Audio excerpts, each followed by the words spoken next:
Ya, Assalamualaikum warahmatullahi wabarakatuh.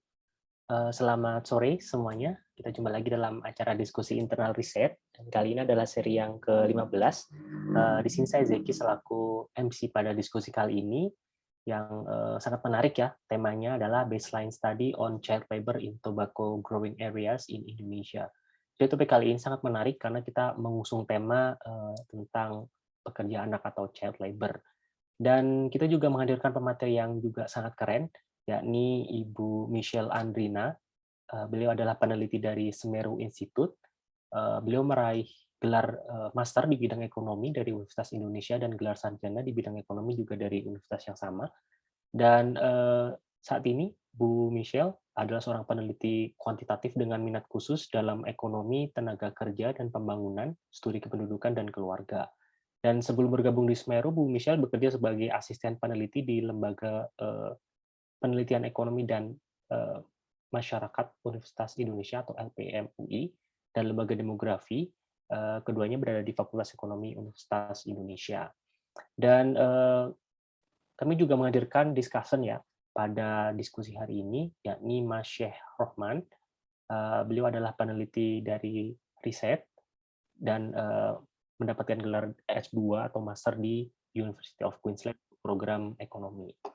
Baiklah, tanpa berlama-lama lagi, saya persilakan untuk Bu Michelle menyampaikan paparan materi.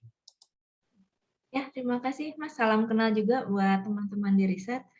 Kalau Mas Zeki yang share screen, boleh nggak Mas? Saya Bisa. khawatir sama internet saya, Mas. Sebentar. Ini saya izin juga matiin video dulu ya, agak-agak memprihatinkan internetnya.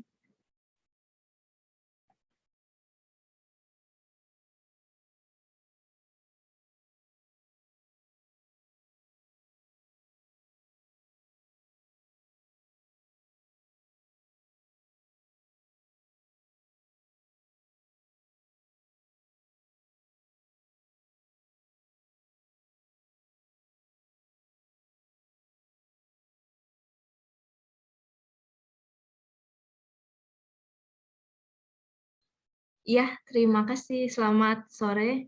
Ini saya manggilnya anaknya apa ya? Bapak, Ibu, Mas, Mbak. Nah, perkenalkan nama saya Michelle. Terima kasih Mas Zeki sudah mengundang saya. Lalu saya ingin ini sebenarnya presentasi dari ketika diseminasi ya. Jadi ini adalah sebuah studi awalan atau studi baseline tentang pekerja anak di daerah perkebunan tembakau di Indonesia. Tapi sebenarnya untuk studi ini fokusnya hanya di 2 wilayah, yaitu di Probolinggo dan juga di Lombok Tengah.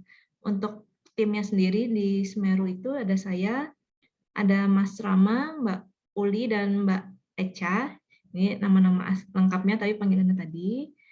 Dan untuk donornya sendiri dari SCLT Foundation. Jadi SCLT Foundation ini mereka sebenarnya konsorsium dari perusahaan-perusahaan tembakau internasional yang memang sangat care dengan isu pekerja anak di perkebunan tembakau. Nah, sebelum masuk lebih lanjut, jadi sebenarnya kalau di Indonesia sekarang ini sudah ada jaringan NGO-nya untuk pekerja anak. Mungkin pernah dengar PACLA, PAACLA.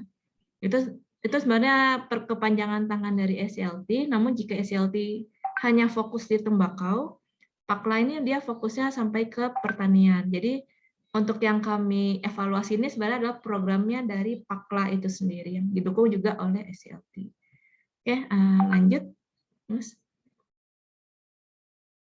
Ya, jadi untuk latar belakang, pertama ini memang ketika kami hingga saat ini ya, jadi hingga akhir 2019 ketika kami melakukan pengumpulan data, dan juga hingga saat ini, survei pekerja anak yang terakhir itu adanya tahun 2009.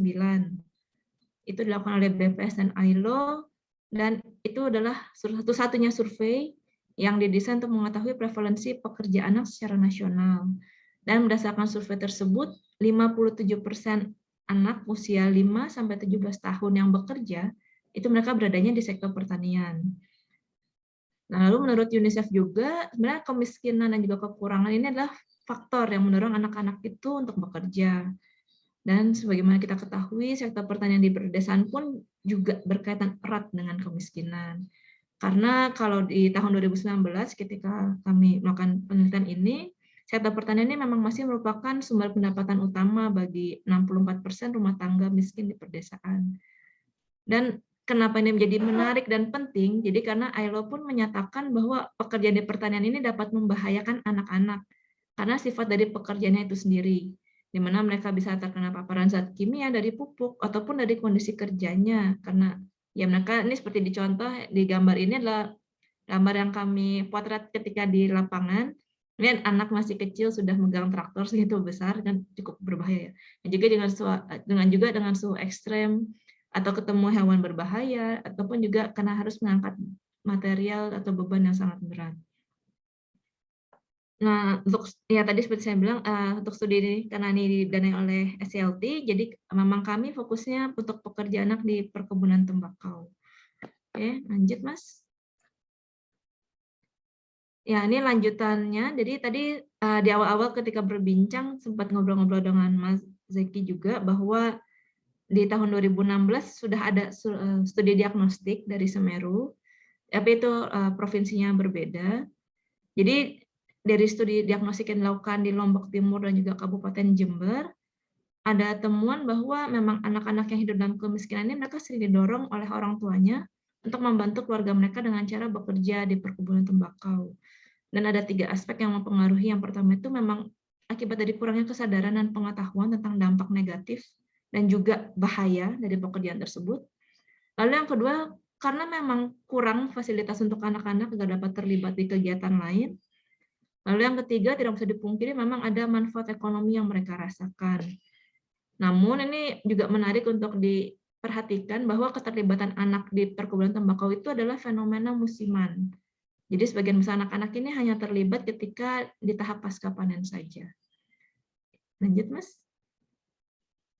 Untuk studi baseline ini sendiri, jadi ini utamanya digunakan untuk 2 hal. Yang pertama untuk memberikan informasi kondisi awal kepada pelaksana program dan juga anggota PAKLA. Lalu yang kedua nantinya akan digunakan untuk mengukur dampak program itu sendiri di fase endline di tahun 2023. Dan studi ini menggunakan 2 pendekatan. Yang pertama untuk kuantitatif, bertujuan untuk mengetahui prevalensi pekerja anak, karakteristiknya, kondisi kerjanya. Lalu kami juga menanyakan persepsi dan pengetahuan anggota rumah tangga terkait anak-anak yang bekerja. Sedangkan untuk pendekatan kualitatifnya, itu tujuannya adalah untuk membantu pelaksana program, yaitu PAKLA, menyusun theory of change dari program kesempatan. Next. Ya, jadi sebenarnya kalau program kesempatan ini nama lainnya dari PAKLA ini ya. Jadi saya jadi lupa, Partnership to End Child Labor in Agriculture kalau nggak salah. Nah, itu versi Indonesianya disingkat jadi kesempatan. Nah, untuk lokasinya itu sendiri ya sebenarnya mereka ada di 5 lokasi, termasuk Jember dan Lombok Timur yang sudah tercover di diagnostik tahun 2016. Lalu ada juga Kabupaten Lumajang. Namun kami memilih Kabupaten Probolinggo dan Lombok Tengah. Alasannya kenapa? Karena di 2 lokasi ini belum pernah ada penelitian sebelumnya. Jadi kita mencoba melihat ada hal apa yang menarik. Karena sebelumnya kan sudah ada studi diagnostik ya di Jember dan Lombok Timur. Nah, kalau untuk Lumajang kami tidak pilih karena kapasitasnya jauh lebih kecil, sangat-sangat jauh lebih kecil dibanding Probolinggo. Lalu untuk beberapa hal juga, pengumpulan data ini baru dapat dilakukan di bulan Desember, yaitu ketika musim tembakau sudah selesai. Nah, nanti kita bisa diskusi lebih lanjut ya di Q&A kenapa akhirnya Desember. Dan jika di total, kami mensurvei 500 rumah tangga dan 1.800 lebih anggota rumah tangga di kedua kabupaten. Di masing-masing kabupaten, kami melakukan survei di 5 desa treatment yang menerima program, dan juga 3 desa kontrol yang memiliki karakteristik yang menyerupai desa treatment. Lalu sebagai sampel rumah tangga, mereka harus memenuhi kriteria. Yang pertama itu harus memiliki minimal 1 orang anggota rumah tangga yang bekerja di perkebunan tembakau. Ini kami sebut sebagai rumah tangga tembakau. Jadi tidak harus jadi petaninya saja, jadi buruh pun boleh. Yang kedua, terdapat minimal 1 orang anak usia 5-17 tahun yang tinggal di rumah tangga tersebut. Dan karena kemiskinan juga merupakan salah satu kriteria utama ya dari hasil pemetaan sosial, yang sudah dilakukan oleh perancang programnya, yaitu kalau di sini Pakla juga bekerja sama dengan NGO-nya LPKP di Jawa Timur dan juga Santai di Lombok. Nah, jadi karena kami bekerja sama bersama-sama dan juga sebelumnya mereka sudah melakukan pemetaan sosial, jadi ketika kami melakukan survei, kami memprioritaskan rumah tangga yang dianggap miskin berdasarkan standar di desa tersebut, berdasarkan tadi pemetaan sosial itu. Namun sebenarnya kriteria kemiskinan sendiri pun bukan syarat wajib untuk menjadi sampel studi. Jadi hanya diprioritaskan tapi bukan kriteria wajib. Ya, lanjut. Nah, ini adalah temuannya, kita sudah masuk ke temuan. Ini tapi temuannya hanya yang kuantitatif saja, karena kalau yang kualitatifnya itu sebenarnya lebih terkait programnya itu sendiri.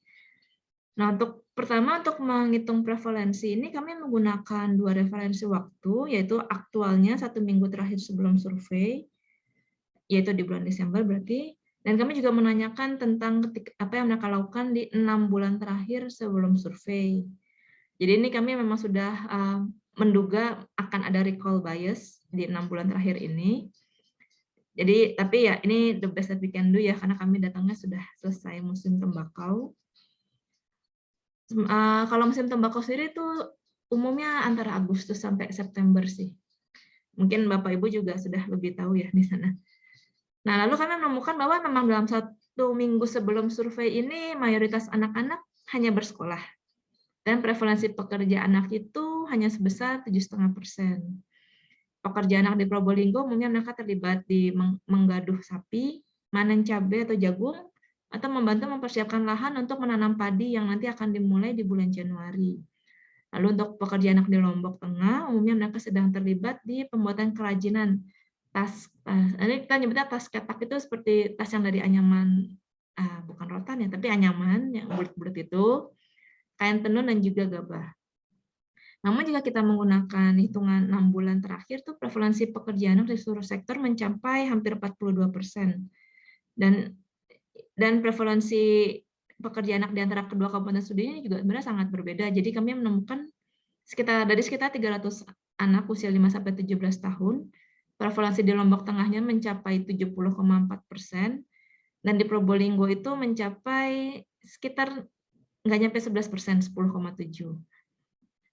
Dan di sini terlihat juga bahwa kelompok usia yang sudah tanda kutip ya dianggap dewasa oleh orang-orang di desa itu, kelompok usia 15-17, mereka memiliki proporsi terbesar terlibat di tahap pembibitan, perawatan, hingga pemanenan. Namun kalau di tahap pasca panen justru proporsinya ini lebih besar di kelompok usia 5-12 tahun. Dan ketika kami mencoba mengaitkannya dengan pendidikan, prevalensi siswa tingkat sekolah dasar itu sebenarnya hanya sekitar 2% ya yang masih terhitung pekerja anak di kurun waktu seminggu sebelum survei. Tapi prevalensinya anak-anak sekolah dasar ini mereka meningkat sampai 37,5% kalau menggunakan jendela kurun waktu 6 bulan. Mayoritas pekerja anak pun juga saat ini sedang bersekolah, dan kami menemukan hanya 30 orang pekerja anak yang sudah tidak lagi bersekolah. Dan 21 orang diantaranya pernah menempuh SMP meski tidak semuanya menamatkan jenjang tersebut. Dan jika dibandingkan anak-anak yang tidak bekerja, kami menemukan juga proporsi pekerja anak yang tinggal bersama kedua orang tua kandung lebih rendah. Jadi hanya setengahnya lah yang tinggal dengan kedua orang tua kandung. Ya, next Mas.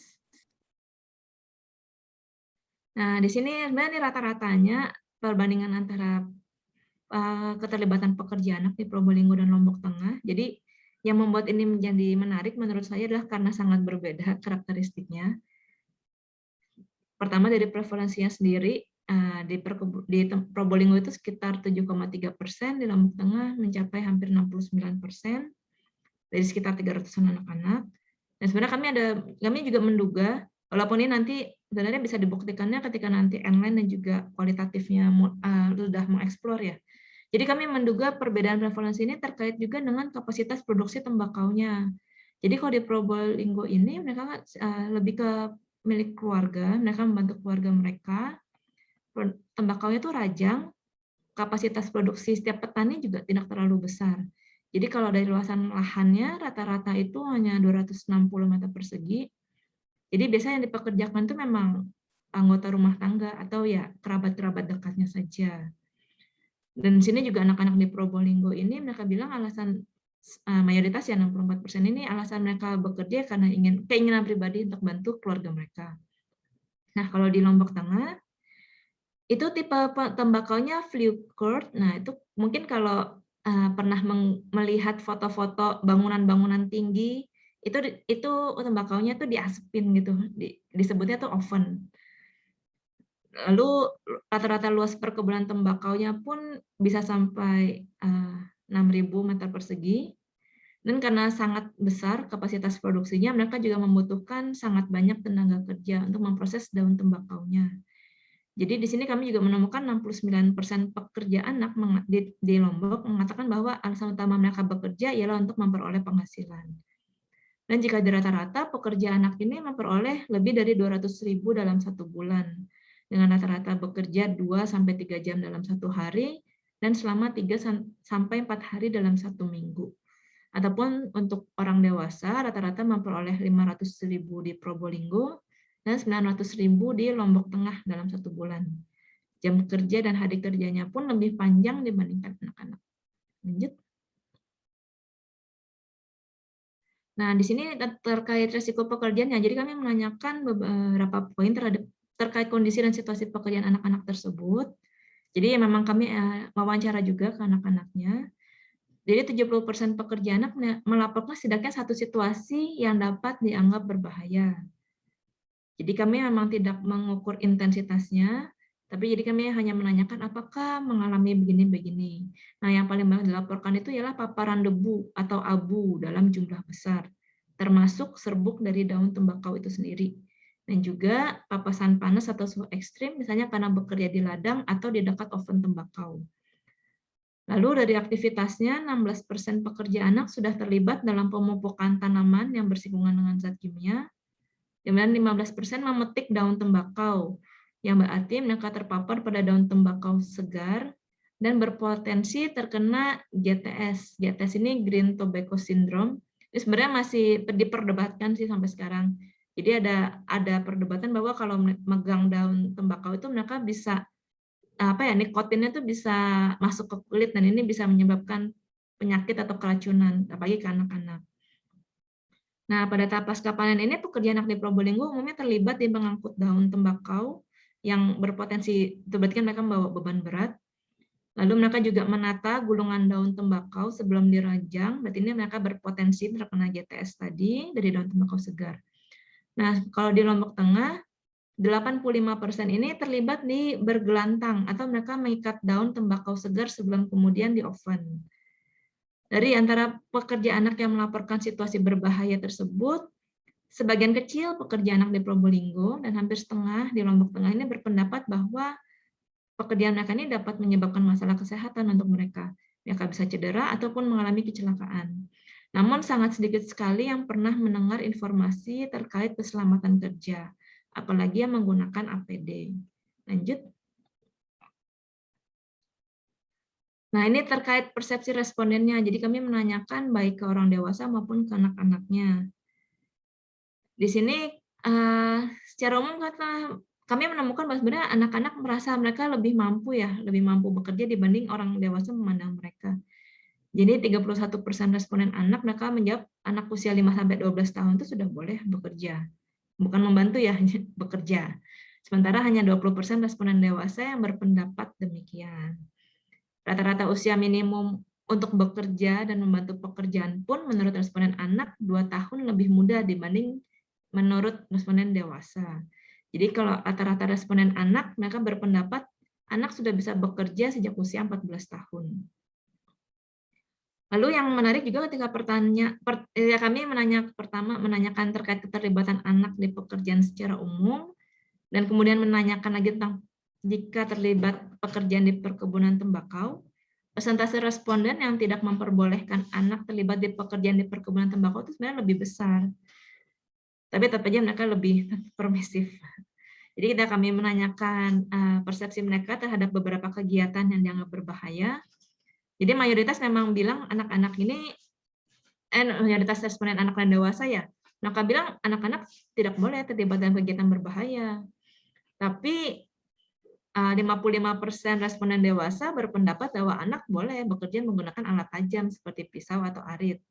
Mungkin karena sudah dianggap umum untuk mereka.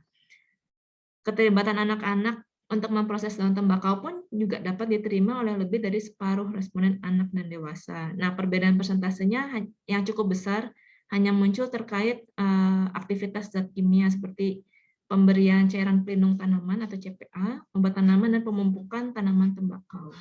Lanjut.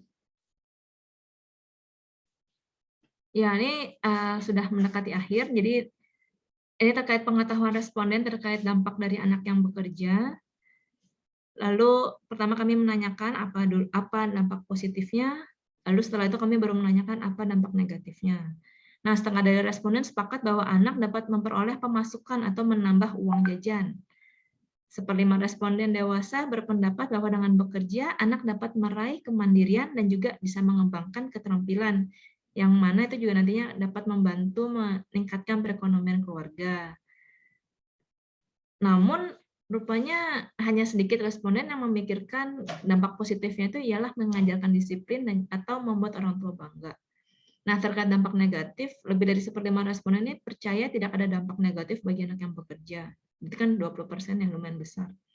Tapi dari antara responden yang merasa ada dampak negatif, jawaban terbanyak yang disebutkan ialah terkait menurunnya kondisi kesehatan karena kelelahan atau sakit, menurunnya motivasi dan minat untuk belajar, dan tidak dapat belajar atau bermain. Namun hanya sebagian kecil responden yang menyebutkan nilai buruk atau putus sekolah. Lanjut, Mas. Oh, sudah ya? Oh iya, sudah. Bagian rekomendasinya tidak saya tampilkan berarti di sini. Oke, sekian dulu Mas Zeki, monggo. Oke, terima kasih Bu Michelle. Kemudian saya lanjutkan untuk Masya. Ya, terima kasih Mas Zeki. Jadi mungkin saya manggilnya Mbak Michelle saja ya. Di mungkin ini sudah ada beberapa pertanyaan yang sudah saya kumpulkan di dalam presentasi saya. Jadi sebenarnya ini bukan topik diskusinya, mungkin saya wujudkan dalam bentuk PPT saja ya. Sebentar. Oke. Sebelum saya ke kita diskusi, mungkin saya sangat appreciate dengan adanya laporan ini. Jadi saya secara pribadi jadi tahu bagaimana sih kita harus melakukan baseline study, at least dari laporan, dan juga beberapa metodologi yang harus dilakukan, yang dapat dilakukan di baseline study. Kemudian di sini laporannya cukup komprehensif. Saya lihat kalau dari summary sampai di sini dijelaskan ada beberapa limitation-nya. Jadi kita diajak sama Semeru untuk melihat kondisi lapangannya itu, kita teman-teman di lapangan tuh menghadapi ini loh, beberapa problem. Salah satunya mungkin timingnya yang kurang pas, ada postpone, kemudian sampai itu mempengaruhi masa range penelitiannya, itu kan. Itu juga kita diberikan di situ. Kemudian ada juga beberapa kondisi terkait masalah data mungkin BPS yang mungkin increase kondisi lapangannya itu berbeda gitu kan ya. Mungkin untuk mendapatkan targeted village atau targeted study-nya di mana. Nah, itu cukup komprehensif di sini. Itu yang bagian introduction ini yang saya sangat senang dari beberapa dari bagian laporan ini. Itu cukup saya enjoy untuk membaca di bagian introduction di sini.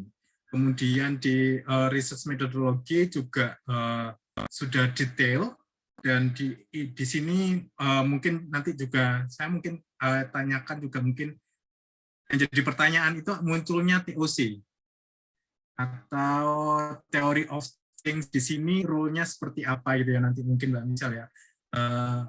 tujuan dari TOC di sini memberikan gambaran apa. Nah, itu yang mungkin saya kurang menangkap nih. Nanti juga di beberapa bagian, khususnya di kesempatan program ini, deskripsi dari program kesempatan, di situ ada part theory of change, tiba-tiba ada theory of change. Nah, ini mungkin saya dari general readers-nya mungkin lost di sini, Mbak. Ini TOC ini seperti apa? Di research metodologi ini teman-teman Semeru sangat memberikan sangat concern di sini. Teman-teman Semeru menggunakan mix metodologi untuk menghasilkan baseline studi yang komprehensif. Di sini ada kualitatif sama kuantitatif. Jadi cukup sangat komprehensif. Kemudian saya next selanjutnya general karakteristik. Nah, di sini yang saya tangkap secara umum gambarannya adalah di dalam laporannya itu cukup banyak informasi yang didapatkan dari dan ditampilkan di laporan tersebut, sehingga cukup mungkin saya kurang tahu nih apa mungkin too much information atau seperti apa. Nah, itu yang saya bikin intensif harus membaca di section general karakteristik ini. Jadi itu yang mungkin beberapa grafik nanti mungkin ada yang menarik. Jadi nanti saya point out. Jadi general karakteristik banyak informasinya, tapi ya itu tadi saya harus put effort di sini nih. Di part sini harus put effort. Itu yang harus mungkin jadi pertimbangan next-nya ya. Situation of child labor, kemudian ini sangat sangat komprehensif karena tujuannya di sini. Jadi teman-teman Semeru fokus dan sangat jelas menjelaskan bagaimana child labor. Di beberapa part bagian dari laporannya itu ada evaluation design. Nah, ini mungkin yang saya tangkap itu baseline study ini akan digunakan untuk mengevaluasi program kesempatan tadi ya. Jadi ini adalah baseline, kalau nggak salah menggunakan DID di studi selanjutnya. Saya kurang tahu itu nanti berlangsung kapan. Tapi dari sini, dari part evaluation design ini, saya ada gambaran. Oh, baseline study yang harus dilakukan di DID itu seperti apa sih? At least laporan ini sangat memberikan penjelasan yang cukup jelas bagaimana kita mendesain baseline study, apalagi yang terkhusus untuk DID ya. Dengan menggunakan DID itu cukup menarik bagi saya. Ini conclusion and recommendation-nya tadi sudah disampaikan oleh Mbak Michelle. Dan ini mungkin ada beberapa yang cukup menarik, Mbak. Ya, pertanyaan pertama saya di sini sudah terjawab, Mbak Michelle. Di sini, di grafik ini saya dapatkan di halaman 30 dari laporannya. Nah, di sini ada 2 time reference. Ada yang 1 weeks prior the survey, 6 months prior the survey. Nah, dan Mbak Michelle tadi menyebutkan di sini ada kemungkinan ada recall bias ya. Nah, setelah kita dari desain ini sudah bisa ya, ada kemungkinan recall bias. Nah, untuk menjustifikasi hal tersebut itu seperti apa ya, Mbak? Nah, itu yang mungkin nanti Mbak Michelle bisa jelaskan ya, justifikasinya untuk recall bias itu seperti apa, atau next-nya konsekuensinya seperti apa. Nah, itu mungkin nanti kita bisa diskusikan.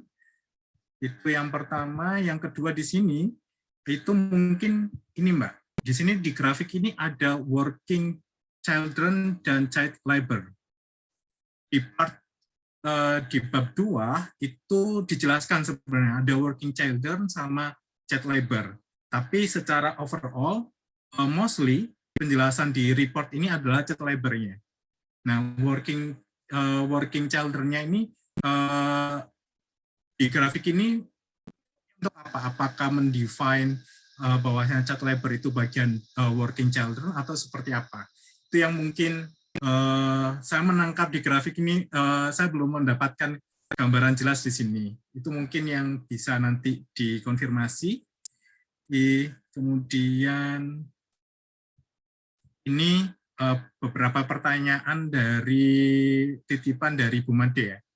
Jadi yang pertama Mbak, di dua grafik ini cukup riskan nih Mbak. Di tabel 20 dan 22. Kenapa? Karena di tabel ini, kalau kita lihat, other sector itu memiliki, yang di tabel di figur 20, di other sector itu, using Sharp itu lingkungan yang lebih bahaya itu ada di other sector. Terlihat bahwasanya penggunaan peralatan yang tajam itu lebih banyak di other sector ketimbang di tobacco sektor. Nah, ini kemungkinan bisa jadi menjadi argumen, basic argumen dari teman-teman yang pro industri rokok, bahwasanya menjustifikasi bahwasanya di other sector itu lebih bahaya daripada di tobacco sektor. Nah, itu yang mungkin, ini mungkin nanti Mas Zeki bisa membenarkan ya ketika apa yang saya ucapkan ini keliru atau seperti apa, karena Mas Zeki juga dapat titipan pertanyaan ini. Sama di figur 22 ini juga. Jadi kita lihat yang paling banyak itu no protective equipment itu ada di other sector. Nah, meskipun di other sector ini mungkin banyak sektor ya, tapi kan ini mungkin jadi justifikasi nih bahwasanya di industri lain itu lebih bahaya kok daripada di industri rokok. Nah, itu yang mungkin grafik ini menjadi quote and quote mungkin misleading bagi teman-teman yang pro dengan industri rokok. Itu slide yang terakhir Mbak, mungkin bahan diskusi yang lain. Kita tahu ya Mbak, kalau di ekonomi itu keputusan untuk menentukan pekerjaan atau apa itu kan dipengaruhi banyak faktor. Salah satunya adalah di faktor budaya. Nah, ketika saya membaca laporan di sini, saya mungkin kurang detail ya di bagian karakteristik tadi. Nah, itu apakah mengangkat nggak faktor-faktor budaya yang mempengaruhi teman-teman atau pekerja anak-anak ini di sektor lebar? Mungkin ya, pengetahuan saya dan juga Bu Made juga bilang di Madura itu teman-teman yang bekerja atau anak-anak yang bekerja itu lebih dikarenakan disuruh orang tua, karena ada kita harus hormat kan, kalau di budaya Madura kan kita harus hormat dengan orang tua gitu kan. Mungkin nggak di Madura saja ya, kita harus hormat ke orang tua, tapi lebih banyak yang bekerja di lapangan itu biasanya anak-anak dan perempuan daripada kepala keluarga laki-laki. Nah, itu yang faktor ini kenapa kok tidak diangkat, faktor budaya ini tidak diangkat di laporan baseline ini. Itu sama satu lagi, tadi dijelaskan kalau pemilihan daerah studinya itu di Probolinggo dan NTT. Nah, tapi tadi karena mungkin ada diagnostik studi sebelumnya, tapi apakah dari hasil studi yang diagnostik itu tadi, Madura kenapa kok tidak dimasukkan, Mbak? Karena setahu saya Madura itu juga cukup banyak ya produksi tembakaunya di sektor pertaniannya. Nah, itu kenapa daerah Madura ini tidak masuk dalam baseline study ini. Itu saja Mbak Michelle. Mohon maaf nih, banyak yang harus diklarifikasi. Baik, terima kasih Mas Syekh. Dipersilakan Bu Michelle. Ya, terima kasih banyak Pak sudah berjuang membaca laporannya Pak. Saya juga capek nulis laporannya. Jadi tunggu saya nyatet ini. Tujuan dari TOC-nya ya. Mungkin saya sambil share aja laporannya biar kebayang ya teman-teman. Ya, ini TOC-nya itu yang mana? Ini saya share yang bahasa Indonesia saja. Tak jadi kebesaran, jadi susah ngeliatnya.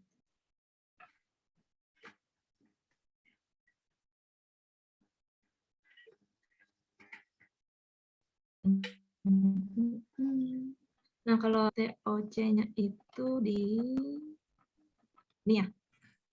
Nah, jadi kalau untuk TOC-nya sendiri kenapa tiba-tiba nyempil ada TOC? Jadi memang di bagian sini sebenarnya kami ingin menceritakan supaya ada gambaran ya tentang program kesempatan yang akan dievaluasi. Nah, TOC ini gunanya apa? Jadi salah satu metode, bisa dibilang metode dalam melakukan evaluasi program itu salah satu dengan teori base atau theory of change ini. Karena di sini kan nanti sebenarnya pihak pembuat program, mereka biasanya idealnya mereka membuat suatu rancangan dari mereka akan melakukan apa inputnya, mereka akan melakukan aktivitasnya apa, lalu output apa saja yang mereka targetkan. Di sini dari anggota Pakla memprakarsai, lalu nanti ada lanjutannya, mereka akan menambah pengetahuan anggota dalam melakukan apa-apa, lalu nanti hasilnya akan memperkuat institusi. Nah, ketika kami terlibat itu memang permintaan dari sananya untuk tim kualitatifnya Semeru membantu. Jadi kami memang diminta untuk membantu pelaksana program menyusun theory of change-nya mereka. Jadi itu ditampilkan di sini, dan nanti ketika kami akan melakukan evaluasi, kami akan melihat apakah betul kader lokal sudah mendapatkan pengetahuan, apakah betul petani dan buruh tani sudah dapat membedakan bentuk-bentuk pekerja anak itu, dan apa saja yang terkait saya di sini meningkatkan pemahaman dan kesadaran petani dan buruh tani akan isu pekerja anak. Apakah mereka tahu bahwa kalau anak-anak megang tembakau itu bisa bahaya atau tidak? Jadi nanti kerangka ini akan dimanfaatkan ketika evaluasi DN lainnya, karena kami akan mengecek benar nggak sih mereka melakukan ini, benar nggak sih itu yang emang menjadi penyebab untuk mencapai ke hasilnya. Gitu Pak, kalau yang TOC-nya. Lalu kalau yang ke berikutnya, general karakteristik ya Pak, ya itu memang niatnya untuk memberikan gambaran ke reader tentang Kabupaten Probolinggo dan Lombok Tengah aja secara umum, bahwa memang dua-duanya sebenarnya cukup besar ya peran kontribusi pertanian, tapi kalau di Probolinggo sudah mulai ada industrinya juga karena ada jalan tol. Lalu tadi untuk kenapa ada 2 time reference, oke saya sambil ke lokasinya dulu.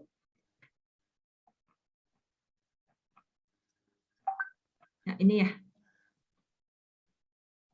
Jadi sejujur-jujurnya, seideal-idealnya, penelitian ini paling ideal dilakukan ketika sedang masa pasca panen. Ideal banget itu September, karena mau nggak mau jujur banget kita lihat anaknya lagi megang tembakau. Tapi waktu itu kejadiannya adalah biasalah urusan administrasi, urusan kontrak-kontrak.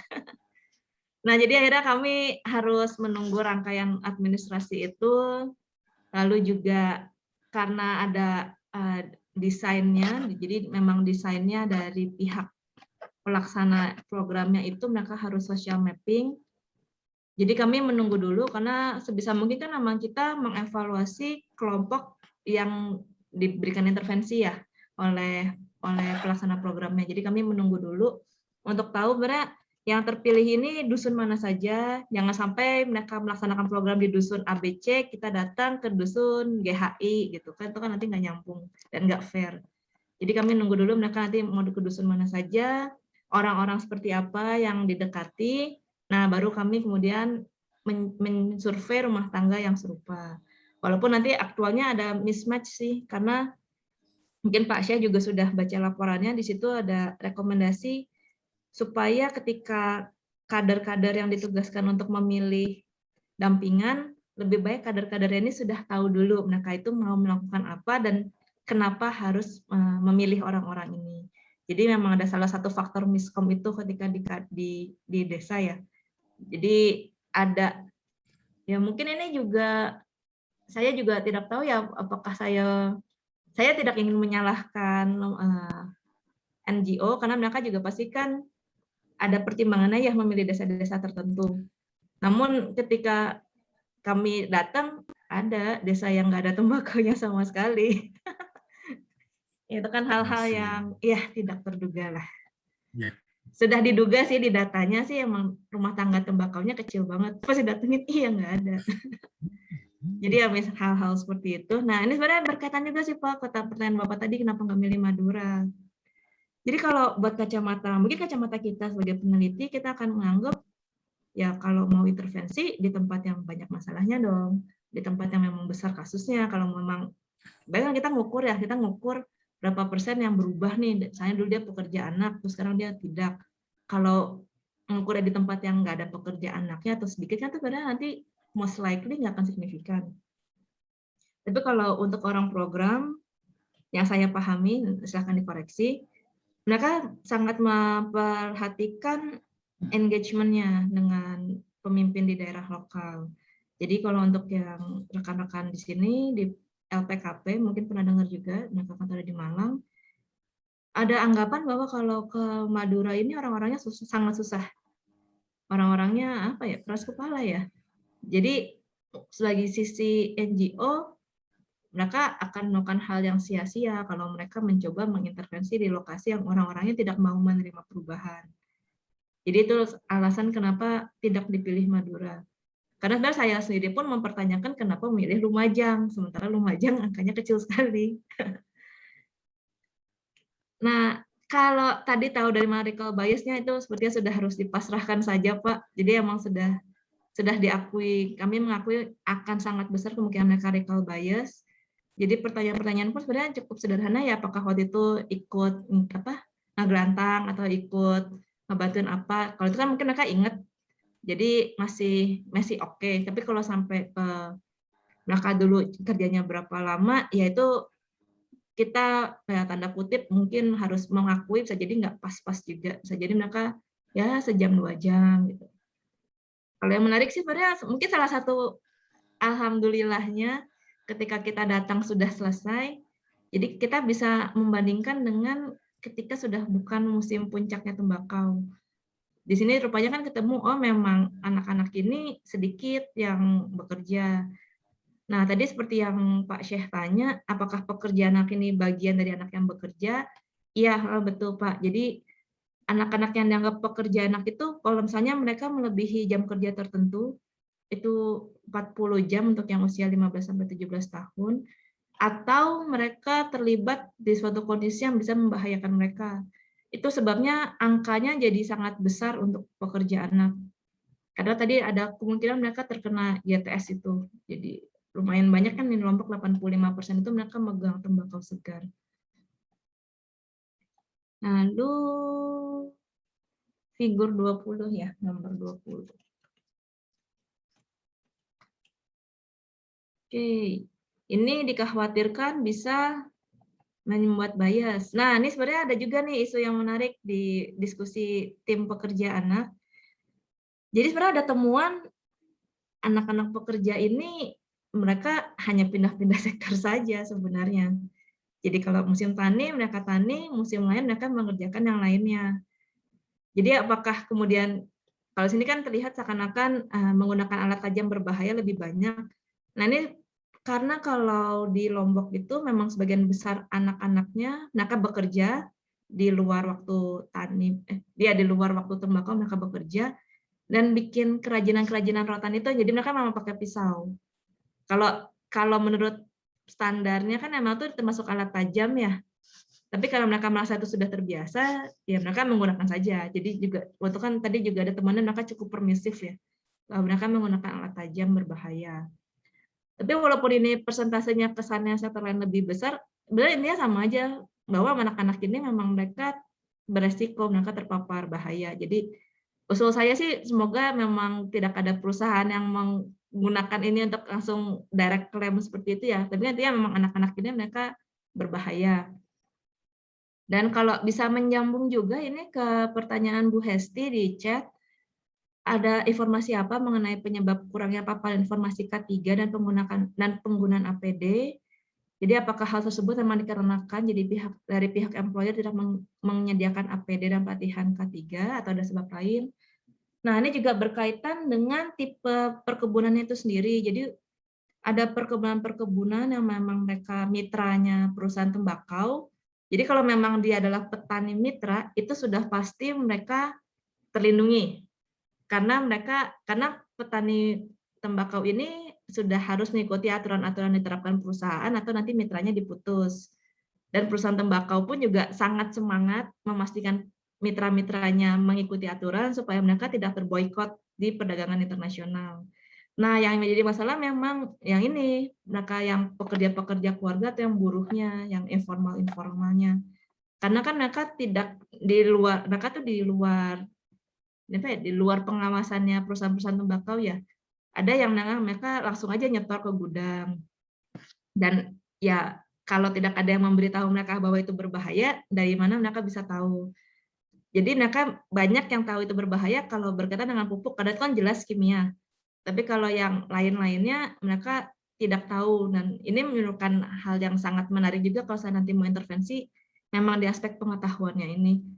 Toh buktinya kalaupun mau dibandingkan dengan COVID, udah setahun lebih berbusa-busa bilang COVID berbahaya, masih banyak yang nggak percaya juga kan. Jadi memang ini sih memang sangat-sangat perlu, informasi itu sangat-sangat perlu. Dan di salah satu rekomendasinya juga, kami merekomendasikan juga pihak sekolah untuk bantu memberitahukan ke anak-anaknya dan juga ke orang tua murid-muridnya. Lalu, tidak hanya faktor ekonomi, tapi faktor budaya. Iya benar Pak, kalau memang di surveinya kami faktor budayanya tidak terlalu, mungkin malah hampir tidak ada ya Pak ya. Karena kami nanti lebih mengandalkan ke kualitatif kalau budaya ini.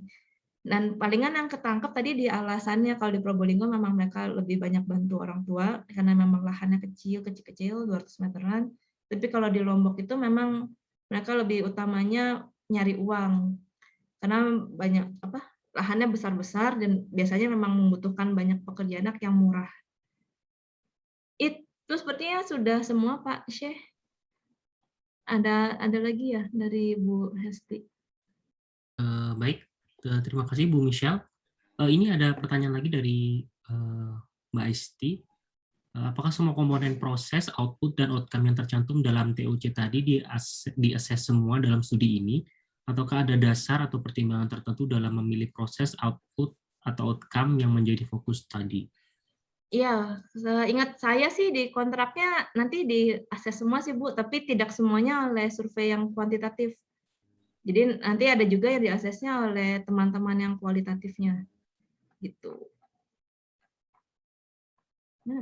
Oke.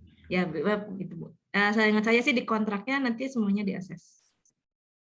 Itu ya Mbak, nanti itu akan muncul pas waktu studi yang di ID nantinya ya?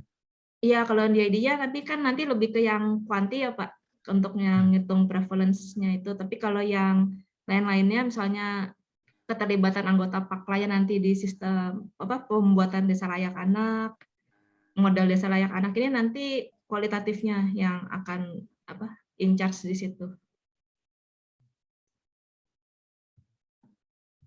Oke, ini ada pertanyaan menyusul. Apakah ada informasi mengenai penyebab kurangnya paparan informasi? Oh iya, tadi sudah saya jawab Mas. Karena mereka ini di perkebunannya bukan perkebunan yang mitra dengan perusahaan tembakau. Oke, baik. Mungkin saya tertarik dengan yang PAKLA tadi itu Bu ya. Berarti itu PAKLA itu semacam NGO juga atau semacam community gitu? Oh, oke. PAKLA itu mereka kemitraan. Nah, ini saya ada website-nya nih Mas, saya paste aja. Mereka itu kemitraan, tapi kalau untuk lead NGO-nya itu namanya LSM Jarak. Jadi LSM Jarak ini memang sudah dari dulu itu terlibat di isu pekerja anak. Lalu LSM Jarak ini mereka disupport oleh SCLT untuk isu pekerja anak ini, tapi PAKLA mencoba tidak hanya berhenti di tembakau, tapi juga ke sektor-sektor lain. Kalau saat ini sih memang masih perkebunan ya, karena kalau perkebunan yang lebih mudah engagement-nya dengan mendekati ke perusahaan-perusahaan sawit dan juga kayaknya sedang mendekati ke kokoa juga deh, seingat saya. Baik, terima kasih Bu Michelle. Saya persilakan untuk peserta diskusi yang lain apabila ada yang mau ditanyakan. Atau mungkin ada yang mau sharing, Mas, yang punya pengalaman pribadi dengan pekerjaan. Silakan. Mas Zeki? Farah ya? Mas. Oke. Ya.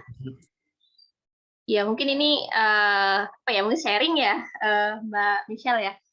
Jadi gini Mbak, sebenarnya saya juga tidak asing lagi ya terkait dengan pekerja anak, khususnya masalah di tembakau ya, karena di desa saya pun ini di 3 tahun terakhir ini sedang apa ya, giat-giatnya ya para petani ini kan masa tanam itu adalah masa tunggu gitu ya. Ketika lahan misalnya nganggur itu memang kebanyakan digunakan untuk menanam tembakau kayak gitu, karena memang ya hasilnya cukup menggiurkan gitu ya. Nah, tetapi memang Mbak, ini saya agak ini ya tadi sesuai dengan grafik tadi ada pekerja anak, ada apa tadi ya? Saya lupa yang disampaikan Mas Syah tadi, ada child labor, ada apa tadi? In children. Ya itu. Nah, Working children. ya. Jadi untuk kasus yang yang saya tahu ya Mbak ya. Jadi untuk anak-anak itu memang seringkali mereka terlibat gitu ya Mbak, terlibat misal apa namanya, pada saat proses perajangan, setelah perajangan itu kan ada proses, kalau di desa saya mungkin sama yang di Probolinggo ya, jadi apa namanya, dijemur gitu ya. Jadi kan ada proses ketika setelah dirajang itu ditata gitu ya, ditata di semacam apa namanya, papan gitu ya. Nah itu kan biasanya memang anak-anak ikut gitu ya Mbak, ikut dalam artian ya mereka sebagai bantu gitu kan, terus apa namanya, itu kan orang tuanya ya yang punya usaha kayak gitu kan. Artinya memang ya mereka tidak secara langsung, tidak ada istilahnya kayak tadi ya penghasilan apa tadi kan ada ya, kalau di Probolinggo tadi kan sekitar 200 ribuan gitu kan dalam satu bulan gitu.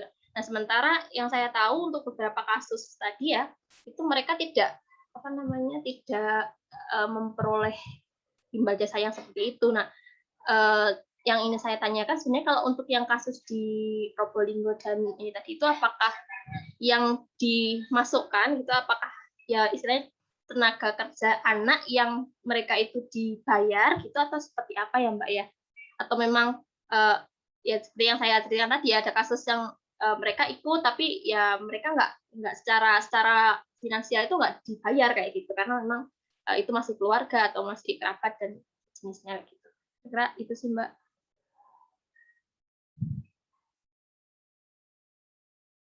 Ya, dipersilakan Bu Michelle. Nah, ya, memang nggak semuanya dibayar sih Mbak kalau di Probolinggo. Tapi saya mesti nyari hitungannya dulu nih Mbak, yang dibayar berapa. Tapi ya memang karena lebih banyak memang pekerja keluarga Mbak kalau di Probolinggo ini. Dan iya tadi benar rajangan juga. Mungkin tadi kalau terkait Pak Syekh juga, kalau di Madura katanya kan bapak-bapaknya nggak terlalu ikut. Mungkin karena rajangan ya Pak. Jadi kalau rajangan sih biasanya tenaga yang ngerajang memang bapak-bapaknya. Tapi biasanya mereka ngerajangnya biasanya subuh ya, malam-malam ke subuh, ntar paginya itu yang kelihatan memang perempuan dan ibu. Nah, ibu-ibu dan anak-anak yang menata. Nanti ya Mbak kalau saya ketemu di laporannya berapa persen yang ini? Berarti kan tadi ada juga salah satu alasan yang bilang bahwa untuk mendapatkan tambahan pendapatan juga, Bu. Berarti kan yang beralasan seperti itu kan memang anaknya itu harus dibayar juga. Ya, kalau di Probolinggo itu mendapat ini alasan utama bekerja di perkebunan tembakau. Kalau Probolinggo untuk mendapatkan pemasukan itu hanya 9%. Kalau di Lombok Tengah itu sampai 69% yang bilang begitu. Berarti asumsinya mereka anaknya dibayar semua, Bu? Kalau nggak dibayar, ada ini hitungannya kan rata-rata pendapatannya hanya untuk yang mendapat upah ya, dari antara yang mendapat upah. Tapi ya saya mesti nyari dulu nih di laporan berapa persen yang nggak diupah. Baik, terima kasih. Selanjutnya Mas Ibnu. Ya, terima kasih Om Zeki. Selamat sore Ibu Misal. Saya mungkin pertanyaannya justru ke bagian latar belakang studinya yang bikin saya penasaran. Kalau saya baca sih di laporannya itu kan salah satu background-nya karena pekerjaan di sektor tembakau itu berbahaya. Nah, maka dari itu pekerjaan anaknya nggak harus dikurangi gitu kan ya. Nah, tapi kalau misalnya ngelihat tadi yang disampaikan Mas Saik Rohman itu kan juga di sektor lain kan juga berbahaya gitu. Kalau misalnya karena bahayanya ini, kenapa kerja anaknya nggak diedukasi untuk menggunakan perlengkapan yang seharusnya, sehingga pekerjaan yang dilakukannya tuh bisa aman dan mereka juga bisa bekerja sesuai dengan keinginannya gitu. Karena kan kalau misalnya bekerja itu kan juga sebagian dari akumulasi human capital-nya anak itu. Misal dia bercita-cita sebagai pemain badminton, ya dia dari kecil bekerja sebagai pemain badminton gitu. Terus misalnya dia memang cita-citanya jadi petani tembakau, ya dari kecil dia bekerja sebagai petani tembakau sambil sekolah formal gitu. Nah, itu sih minta pendapatnya aja. Kalau Ya, saya setuju sih gitu Mas, gimana? karena buat saya pribadi ya, ini bukan pandangan Semeru ya. Buat pandangan saya pribadi, kalau isu pekerjaan anak ini kan sebenarnya berkaitan juga dengan kita bilang hak mereka ya. Jadi memang diakui banyak pekerja anak yang miskin, bahwa mereka memang membutuhkan uangnya. Jadi kalau menurut saya pribadi memang yang kalaupun kita memaksa menarik mereka itu kan kita bisa ngapain, kita bisa gimana cara kita bisa memastikan mereka tetap punya pendapatan. Bagaimana cara kita bisa memastikan mereka tidak kemudian jadi kelaparan karena kita tarik. Jadi kalau menurut saya pribadi, bukan pendapat Semeru, saya memang lebih setuju, ya sudah anak-anaknya, orang dewasanya kita edukasi bahwa APD itu penting. Misalnya kalau memang kita khawatirkan mereka terkena daun tembakau segar, ya kita sediakan mungkin sarung tangan yang nyaman ya, dan juga masker, karena kan tadi ada debu-debu tembakaunya. Saya memang lebih prefer ke situ sih Mas, jadi dibandingkan kita menarik mereka, kita mengamankan mereka saja. Kecuali kita memang bisa menyediakan pekerjaan lain untuk orang tuanya misalnya, atau bisa menyediakan perlindungan sosial berupa mungkin PKH untuk anak-anak itu. Kalau tidak salah kan ada juga ya, kalau memang bukan syaratnya di PKH bahwa anak-anak nggak boleh bekerja, tapi kan ada syarat mereka harus tetap sekolah, jadi kita bisa mengurangi kemungkinan mereka putus sekolah. Dan juga ada syarat mereka harus dicek kesehatannya. Jadi kita bisa memastikan anak-anak ini selalu sehat. Lebih ke situ sih Mas. Lalu juga kalau nggak salah sih ada juga praktik baik di salah satu desa di Probolinggo. Jadi kepala desanya ini petani juga, dia petani punya lahan besar, dan karena dia tahu masyarakat desanya dia banyak yang menggantungkan hidupnya di tembakau, dia menyediakan lahan untuk merajang yang dilengkapi lahannya datar, banyak lampunya, jadi kalau malam-malam bukan ngerajang, untuk menjemur hasil rajangannya. Jadi orang-orang pun kalau mereka mau bekerja, mereka tetap aman, seperti itu.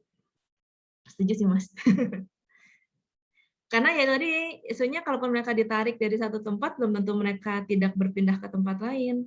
Jadi kalau nggak salah ada ILO yang mereka ngikutin alurnya dari Sakernas setiap tahun itu, hanya beralih dari pertanian, beralih ke jasa atau ke perdagangan. Jadi sebenarnya itu kan benar masalah struktural, masalahnya lebih struktural lagi ya. Apalagi dengan sekarang kayak WFH ini, kalau kami nggak ada studinya, tapi kalau dari pemantauan teman-teman yang di lapangan, termasuk teman-teman enumerator yang tinggal di sekitar situ, ya iya, anak-anak semakin sering membantu di perkebunan itu. Ya mungkin Bapak, Ibu, dan Mas Mbak juga menyaksikan sendiri sih di sekitarnya. Berarti memang standar keamanannya itu yang perlu ditingkatkan, karena ya itu tadi kayak terlalu masif aja gitu ya, kerja anak ini. Dan mungkin kita harus berterima kasih juga kepada pandemi ini ya, jadi orang lebih aware tentang pentingnya cuci tangan dan pentingnya pakai masker. Ya semoga aja kita ketika nanti tim programnya sedang di desa, ya, jadi lebih mudah mensosialisasikannya. Baik, terima kasih atas pertanyaannya. Selanjutnya mungkin Mas Syah. Ya, mungkin ini secara general aja ya Mbak Michelle. Jadi kalau tadi kan relate ke keselamatan dalam bekerja ya. Nah sebenarnya kalau secara umum nih, jadi tidak hanya di pekerja anak saja atau tidak di sektor rokok saja ya.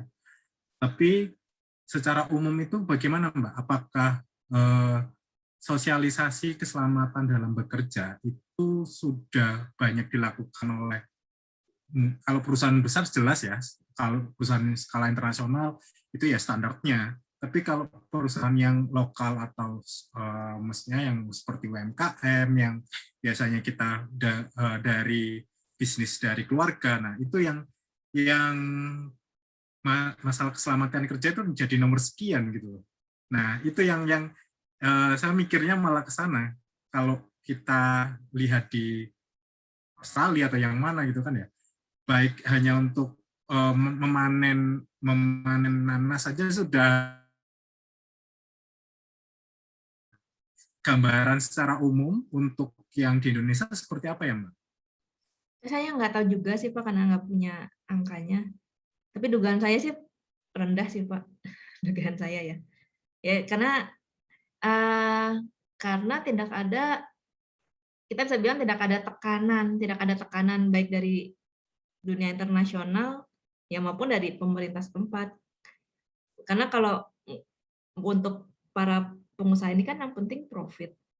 Kalaupun ada anak buahnya yang sakit, kan mereka sepeduli amat ya, tinggal diganti aja dengan orang lain. Jadi dugaan saya sih dari gambar umumnya pasti akan sangat rendah. Iya. Ini sih Pak, mungkin nanti tertarik juga ya untuk isu, bukan saya yang megang, isu pekerja rumahan. Itu salah satu penelitiannya Semeru juga di studi Mampu sudah selesai. Dan salah satu isunya itu pekerja rumahan, karena pekerja rumahan ini nanti isunya juga mirip-mirip tuh Pak. Walaupun tidak selalu anak yang bekerja, ada anak bekerja, banyak kan perempuan, tapi itu mereka diupah sangat rendah, mereka kondisi pekerjaannya juga sangat memprihatinkan, tapi di banyak kasus di Indonesia itu tidak terdeteksi karena untuk brand-brand yang mempekerjakan mereka biasanya brand-brand kecil atau brand-brand yang tidak diekspor ke luar negeri. Jadi itu tuh nggak ada tekanan dari dunia internasionalnya itu. Beda dengan di sawit. Kalau di sawit kan kalau sampai ketahuan langsung masuk berita Human Rights Watch gitu kan, langsung ke boykot. Ya. Itu juga sih Mbak. Jadi kan tadi mungkin saya belum ada sedikit ini tadi masih ingat nih, yang working children sama labor itu, working children itu definisinya seperti apa sih? Kalau working children itu yang paling sederhananya mereka bekerja atau membantu bekerja, kayak seperti definisi yang di Sakernas tuh Pak. Tapi kalau di Sakernas kan ada batasan 1 jamnya ya. Nah kalau per jamnya kan.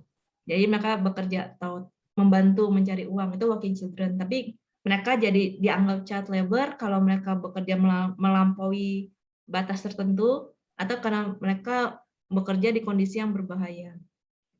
Bedanya di situnya. Makanya kenapa di tembakau lantas jadi tinggi sekali angka pekerja anaknya. Terima kasih Mbak Michelle. Terima kasih. Yang lain ada yang mau ditanyakan? Mungkin riset itu Mas, ada rencana Mas survei atau penelitian terkait pekerja anak? Ini yang tertarik sepertinya. Semoga nanti. Izin bertanya Mas Zeki. Oh, silakan Mas Rizky. Ya, makasih atas kesempatannya. Yang pertama yang ingin saya tanyakan itu, tadi kan sudah dijelaskan bagaimana dampaknya pekerja anak ya, bukan anak yang bekerja ya, pekerja anak terhadap keselamatannya dan sebagainya.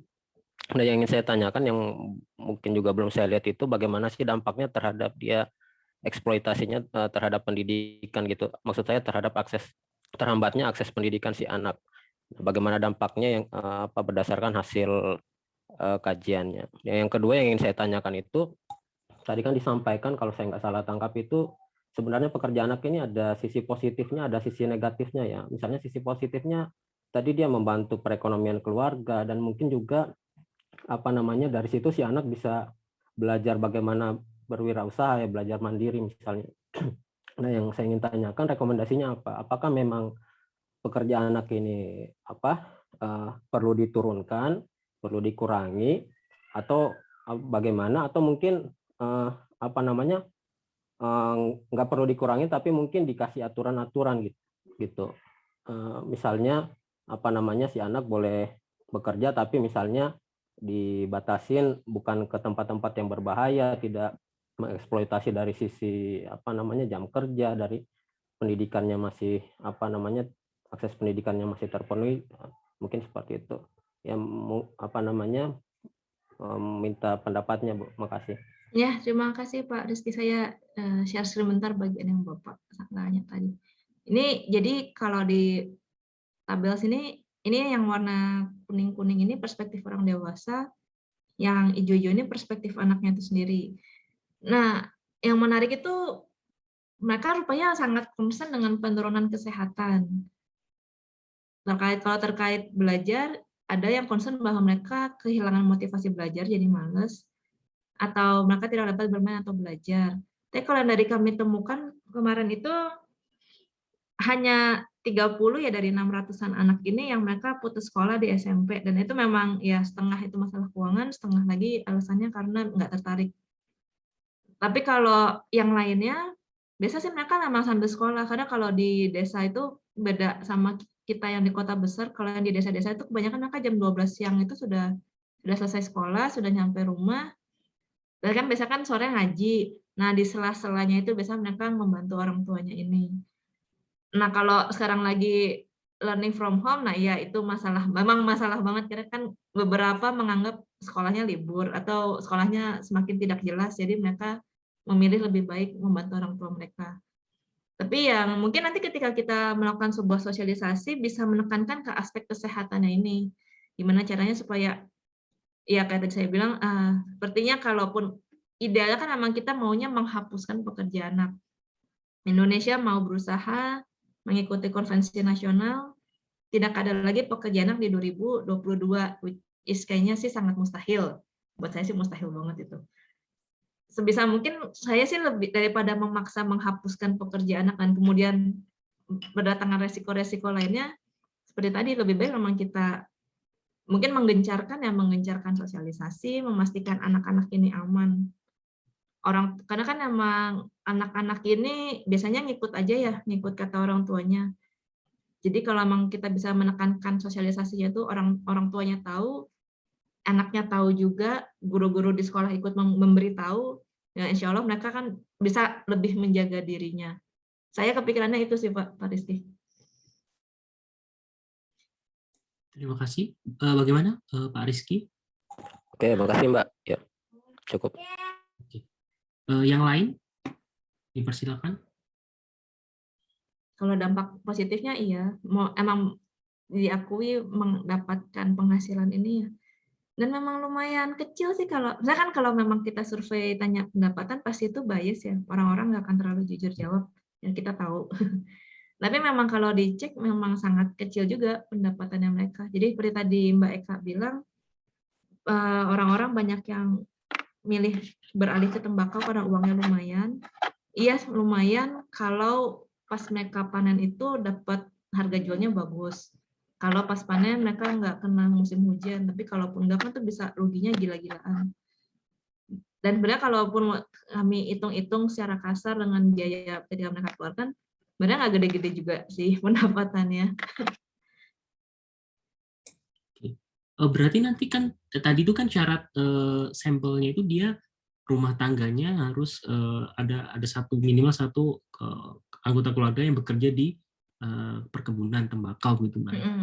Atau memiliki usia 5 sampai itu bukan atau Mas Dan. Jadi ya pas harus ada anak. Rumah tangga itu harus memiliki anak lah paling nggak. Nah itu ya. Pas melihat perspektif ini dia ditemenin orang tuanya juga Mbak. Ya, jadi kalau untuk survei yang perspektif anak ini yang kami wawancara usia 9 tahun ke atas karena yang sudah bisa menyampaikan pendapat. Kalau untuk survei anak memang ada aturannya kalau anak ini kan tidak boleh berduaan saja dengan enumerator. Jadi pertama lokasinya itu harus yang bisa orang tuanya tetap lihat. Jadi diutamakan orang tuanya bisa melihat tapi tidak bisa mendengar. Itu yang paling idealnya. Jadi ya ini nanya ke anaknya langsung, Mas. Berarti tidak ada apa ya, intervensi orang tua di situ, Mbak ya? Oh, tetap aja ada, kan tergantung anaknya ya. Kalau anaknya memang maunya orang tuanya sebelah dia, ya sudah. Tapi idealnya tadi orang tuanya bisa lihat anaknya tapi nggak bisa dengar. Nanti mau jawab ini dipelototin langsung takut nanti. Iya, tapi ini kan sebenarnya lumayan umum ya pertanyaan-pertanyaannya. Menurut kamu umur berapa? Enggak, kalau buat anak itu beda. Kalau buat orang tua kita nanyainnya umur berapa. Kalau buat anak ada yang lebih sederhana lagi sih pertanyaannya. Boleh atau enggak, boleh atau enggak kayak gitu. Mas Syekh, persilakan. Iya, terakhir Mbak ini mungkin apa namanya? Lupa kan saya jadi. Ini DID, ya DID nanti yang mau dievaluasi kan berarti kan adanya program itu ya Mbak, program kesempatannya ya. Nah itu yang ingin dilihat itu apanya, perubahan apanya nih? Utamanya yang prevalensinya itu Pak. Jadi kan kalau sekarang kita biasanya ketahuan nih anak-anak yang kita datengin sekarang mereka kerja atau enggak. Nanti yang variabel utamanya itu, jadi ketika nanti online kita datang lagi ke rumah tangga yang sama, terus dilihat apakah mereka berkurang atau tidak bekerjanya itu. Apakah kemudian mereka tidak lagi jadi pekerja anak atau malah jadi pekerja anak tambah banyak. Utamanya nanti itu Pak, variabel utamanya yang dicek. Ya utamanya kan berarti yang prevalensi itu tadi ya. Oke, sip. Ini 2023 ya Mbak ya studinya? Iya. 2019 kan baseline-nya, 2020 ini mereka mulai desa-desa yang pertama, batch pertama, nanti 2021 ini mereka sekarang lagi masuk nih ke desa-desa di batch kedua, nanti 2022 batch ketiga, lalu kita jeda 2023 baru balik. Jadi ntar di situ nanti kita bisa ngebandingin antara desa-desa yang udah ditinggal 2 tahun sama ditinggal setahun sama baru aja tuh ada bedanya juga atau enggak. Jadi memang pendanaannya memang dalam jangka waktu yang cukup panjang ya berarti? Enggak Pak, baseline doang yang dibayar. Ngarepnya nanti online dibayar juga. Oh, I see. Sip. Iya, sekarang susah Pak nyari yang multi years Pak. Iya itu, makanya kan tadi. Oh ini berarti end research-nya berarti 2023 berarti apakah itu multi years atau gimana? Enggak, nanti kontrak lagi. Yang multi years itu yang di paklanya. Karena mereka kan setiap tahun masih kegiatan terus ya. Jadi paklanya nanti yang mereka yang multi years. I see. Sip. Thank you Mbak Michelle. Sama-sama Pak. Yang lain ada yang mau didiskusikan lagi?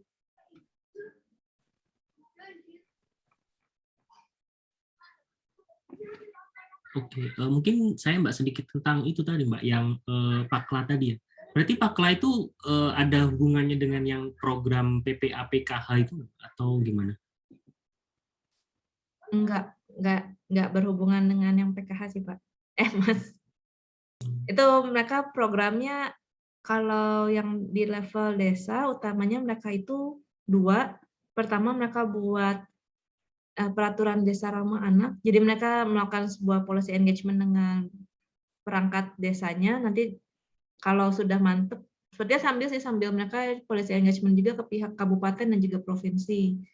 Jadi untuk menghasilkan si kerangka peraturan desa layak anak. Itu semalam saya cek di websitenya Pakla, sudah ada contohnya dari beberapa desa yang sudah berhasil membuat peraturan itu.